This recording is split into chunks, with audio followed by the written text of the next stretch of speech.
നാട്ടിലാകെ ഭീതി വിതച്ച വയനാട് പഞ്ചാരക്കൊല്ലിയിലെ ആളെക്കൊല്ലി കടുവ ചത്തു എന്നുള്ള സന്തോഷകരമായ വാർത്തയാണ് ഇന്ന് പുറത്തു വന്നത്. 7 വയസ്സ് മാത്രം പ്രായമുള്ള പെൺകടുവ ഇന്ന് രാവിലെ 2:30 മണിക്കാണ് ദൗത്യസംഘം ചത്ത നിലയിൽ കണ്ടെത്തിയത്.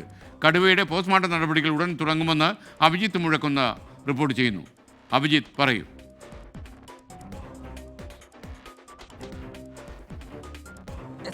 അല്പസമയം മുൻപാണ് കുപ്പാടിയിലുള്ള വെറ്റിനറി ഓഫീസറുടെ കാര്യാലയത്തിലേക്ക് ഈ ചത്ത കടുവയെ എത്തിച്ചത്. പോസ്റ്റ്മോർട്ടം നടപടികൾ അല്പസമയത്തിനകം തന്നെ ആരംഭിക്കുമെന്നാണ് നമ്മൾ മനസ്സിലാക്കുന്നത്. അതിന് ചില നടപടിക്രമങ്ങളുണ്ട്. ഓഫീസേഴ്സിൻ്റെയൊക്കെ സാന്നിധ്യം ആവശ്യമാണ്. നിലവിൽ ഇവിടെ ഇപ്പോൾ CCFും DFOയും ഉൾപ്പെടെയുള്ളവരുണ്ട്. അരുൺ സക്കറി ഉൾപ്പെടെയുള്ളവർ ഈ കാര്യാലയത്തിലേക്ക് എത്തുകയും ചെയ്തിട്ടുണ്ട്.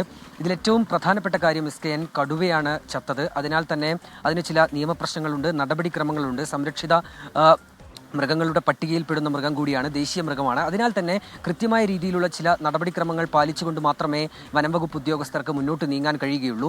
ഇതെങ്ങനെയാണ് ഈ കടുവ ചത്തത് എന്ന് ഐഡന്റിഫൈ ചെയ്യുക, എന്ന് മനസ്സിലാക്കുക എന്നുള്ളത് തന്നെയാണ് ഏറ്റവും പ്രധാനപ്പെട്ട കാര്യം. പ്രാഥമികമായ ഒരു നിഗമനമനുസരിച്ച് കാട്ടിൽ നടന്ന ഏതെങ്കിലും ഏറ്റുമുട്ടൽ, മറ്റൊരു കടുവയുമായി നടന്ന ഏറ്റുമുട്ടലിനിടെയാണോ ഇത്തരത്തിലൊരു മുറിവ് ഈ കടുവയ്ക്ക് സംഭവിച്ചത്, അതാണോ മരണത്തിലേക്ക് നയിച്ചത് എന്നതടക്കമുള്ള കാര്യങ്ങളിൽ ഒരു സംശയം, പ്രാഥമികമായ ഒരു വിലയിരുത്തൽ വനംവകുപ്പ് ഉദ്യോഗസ്ഥർക്കുണ്ട്.